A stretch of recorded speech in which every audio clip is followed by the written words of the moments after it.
Cek mic 1 1 2 3. Cek mic 1 1 2 3. Bicara Bincang agama, raih pahala. Bismillah, Assalamualaikum warahmatullahi wabarakatuh. Alhamdulillah, wassalatu wassalamu ala rasulillah wa ba'd. Pemirsa Asia TV yang dirahmati Allah dimanapun Anda berada, kembali lagi di program Bicara, Bincang Agama, Raih Pahala. Dan seperti biasa, Bicara akan membahas masalah-masalah atau topik yang sedang terjadi ataupun mungkin yang sedang beredar kabarnya dan kita ingin memecahkan masalah tersebut ataupun mencari solusinya secara atau dengan bimbingan syariat.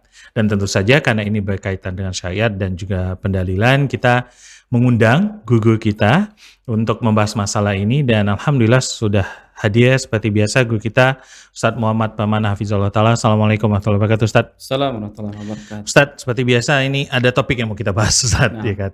Jadi Ustadz, ini lagi dunia maya lagi heboh dengan fenomena spirit doll, boneka Ustadz. Yeah. Boneka yang konon katanya boneka ini bisa diisi oleh arwah dan kemudian boneka ini kalau seandainya kita pelihara, rawat seperti anak sendiri, banyak efek yang bisa terjadi dengan si pemeliharanya. Di antaranya karyanya bisa sukses, keberuntungan, bahkan ada yang bilang justru dia malah malah dengan keluarganya jadi lebih erat, ibadahnya lebih lancar. Nah, dan sekarang ini fenomena ini terjadi Ustaz, dan harga bonekanya juga mahal. Harga bonekanya bukan ratusan ribu tapi jutaan Ustaz. Nah, ini kita pengen tahu nih Ustaz, ini fenomena ini spirit doll ini seperti apa? Secara tinjauan dari syariat, apakah memang ya ini biasa aja namanya mainan lah kalau kata orang. Jadi gimana Ustaz? Tafadhol Ustaz.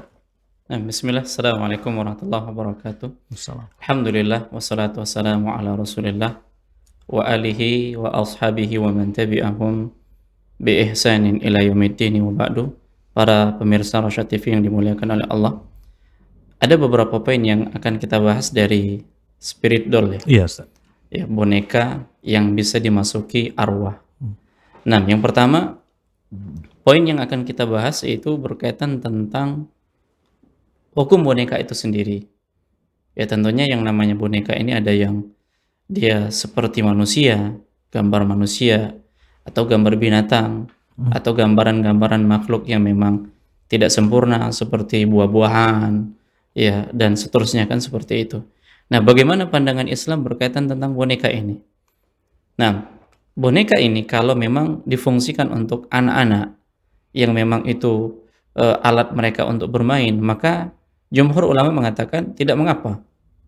Tidak mengapa ya bermain dengan boneka meskipun itu berbentuk makhluk, ya makhluk hidup. Nah, ada beberapa dalil yang mengindikasikan bahwasanya bolehnya bermain boneka bagi anak-anak. Ya, itu dari Aisyah radhiyallahu taala anha, di mana hadis Bukhari disebutkan kuntu al-abu bil banati inda Nabi sallallahu alaihi wasallam. Aku bermain boneka di masa Nabi sallallahu alaihi wasallam. Dan pada saat itu Aisyah sudah menjadi istri Nabi sallallahu alaihi wasallam. Kemudian beliau mengatakan, wa kana li sawahibu yal'abna ma'i. Aku bermain dengan teman-temanku. Jadi pada saat Aisyah itu bermain, beliau bermain dengan teman-temannya. Tatkala Rasulullah sallallahu alaihi wasallam masuk ke dalam rumah, teman-teman Aisyah ini bersembunyi. Ya, bersembunyi dari Rasulullah sallallahu alaihi wasallam. Kemudian pada akhirnya Rasulullah pun menyerahkan mainan-mainan boneka itu dan Aisyah pun lanjut bermain dengan teman-temannya. Di dalam hadis yang lain, ya hadis yang dikeluarkan oleh Imam Abu Dawud, ketika Rasulullah SAW pulang dari perang Tabuk, beliau masuk ke dalam rumah, kemudian ruangan Aisyah itu tertutupi dengan tirai. Tatkala angin berhembus, maka tersingkaplah tirai itu. Lalu Nabi SAW melihat di dalam ruangan Aisyah itu ada boneka. Nabi mengatakan, apa ini? Maka Aisyah mengatakan, itu mainan bonekaku. Kemudian, lalu yang di tengah apa? Kata Rasulullah SAW, itu adalah boneka kuda. Lalu yang di atasnya apa? Kata Nabi. Pada kuda itu ada dua sayap. Ya, pada kuda itu ada dua sayap. Apakah kuda memiliki sayap? Lalu apa kata Aisyah? Tidakkah engkau mendengar bahwasanya Nabi Sulaiman memiliki kuda-kuda yang memiliki sayap? Maka tertawalah Rasulullah Shallallahu Alaihi Wasallam. Nah, ini menunjukkan bahwasanya tidak mengapa bagi anak-anak yang dia bermain dengan boneka. Ya, ini diperbolehkan. Hanya saja permainan boneka ini kan untuk anak kecil, bukan orang dewasa, kan seperti itu. Yang diperbolehkan itu untuk anak-anak. Kemudian poin yang kedua yang akan kita bahas berkaitan tentang ruh, yang katanya bisa dimasukkan ruh. Ya, ruh anak kecil di dalamnya dimasukkan. Nah, permasalahannya adalah apakah ruh orang yang sudah meninggal dunia, terutama ruh anak-anak kecil, itu bisa dimasukkan ke dalam boneka yang pada akhirnya dia bisa bergerak, yang pada akhirnya dia bisa memberikan manfaat sebagaimana yang disampaikan tadi. Maka di dalam hadis Bukhari disebutkan bahwasanya Nabi biasa ketika selesai dari sholat subuh bertanya di antara para sahabat, siapa di antara mereka yang punya mimpi yang akan ditafsirkan oleh Nabi SAW, ditakwilkan oleh beliau. Maka Nabi pun menyampaikan, sungguh aku dibawa oleh 2 orang. Maksud 2 orang di sini adalah 2 orang malaikat. Dan pada saat itu Nabi SAW dibawa dalam sebuah taman, dan di dalam taman itu ada seorang yang tinggi postur tubuhnya sehingga kepalanya tidak kelihatan. Dan di sampingnya itu ada anak-anak kecil. Kemudian ya para 2 malaikat ini pun memerintahkan Nabi untuk pergi. Jadi semua yang dilihat oleh Nabi itu akhirnya dijelaskan. Adapun yang engkau lihat, sosok yang tinggi sampai kepalanya tidak kelihatan, itu adalah Nabi Ibrahim. Sementara anak-anak kecil yang ada di sekelilingnya adalah ya anak-anak bayi yang wafat, yang meninggal dunia sebelum dia balik.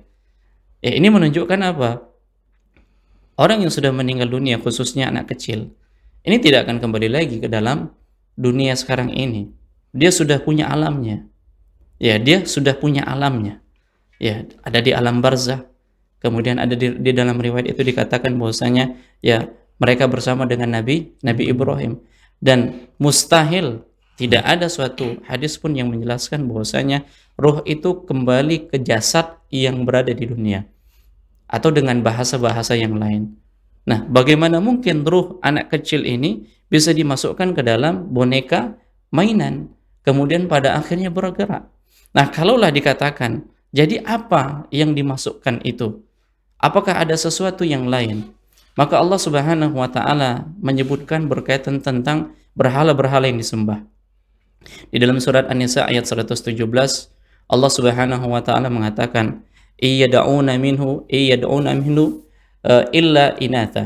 Tidaklah mereka yang menyeru selain Allah Subhanahu wa taala, menyeru kepada selain Allah Subhanahu wa taala kecuali ya jin-jin perempuan. Ya, illa inatha, kecuali berhala. Wa iyad'una illa syaitana marida.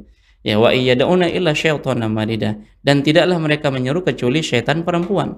Jadi pada berhala itu yang mereka sembah, pada berhala itu yang mereka seru, ternyata di dalamnya ada jin perempuan.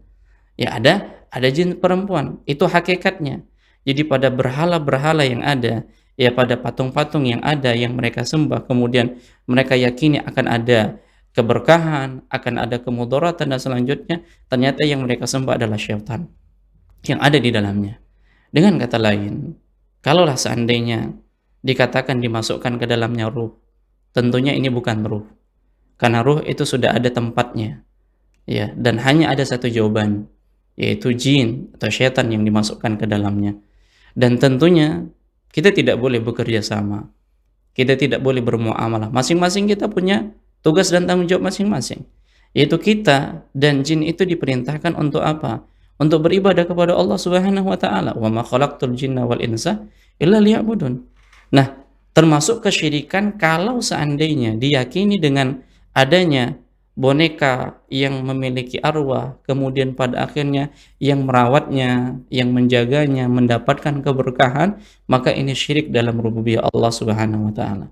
Karena apa? Karena meyakini bahwasanya ada selain Allah yang memberikan manfaat, yang memberikan kemudaratan, yang memberikan keberkahan, yang memberikan rezeki, itu selain Allah Subhanahu wa taala. Maka dalam hal ini ada kesyirikan di dalamnya, syirik dalam rububiyah Allah Subhanahu wa taala. Oleh karenanya bagi kita kaum muslimin, hendaknya kita senantiasa kembali mempelajari tauhid agar kita mengukurnya dengan ilmu. Segala sesuatu yang terjadi sekarang ini, ya, khususnya di dunia maya yang begitu cepat menyebar, maka hendaknya kita ukur dengan standarisasi Al-Quran dan hadis Nabi SAW, terutama dalam pembahasan akidah dan tauhid. Kalau ternyata kita jatuh dalam perkara akidah, meleset akidah kita, menyimpang akidah kita, tauhid kita tidak benar, maka yang tergadaikan apa? Keimanan kita. Mau tidak mau, suka tidak suka, dan wajib bagi kita mempelajari kembali lagi masalah-masalah tauhid, masalah-masalah akidah, agar kita hanya meminta bantuan pertolongan kepada Allah Subhanahu wa taala. Yang memberikan keberkahan adalah Allah, yang memberikan rezeki adalah Allah Subhanahu wa taala, dan jangan mau kita termasuk ke dalam orang yang terperangkap dalam was-was syaitan. Allah a'lam. Baik Ustaz, jazakallahu khairan, barakallahu fikum Ustaz atas jawabannya, dan sama sekali nggak ada faedahnya Ustaz. Ya udah beli mahal-mahal, malah dikhawatirkan merusak akidah kita, Iya. dan ini permainan setan semuanya Ustaz. Harta bakal ditanggung jawabin. Masya Allah. Bakal ditanya nanti harta. Baik Ustaz. Nah, Baik, pemirsa Asia TV yang dirahmati Allah dimanapun Anda berada, dan demikian sudah seluruh program bicara kita pada episode kali ini. Insyaallah ta'ala kita akan bertemu lagi di program bicara berikutnya. Kita tutup pertemuan kita dan doa kafaratul majlis. Subhanakallahumma bihamdika, asyhadu an la ilaha illa anta astaghfiruka wa atubu ilaik. Assalamualaikum warahmatullahi wabarakatuh. salam.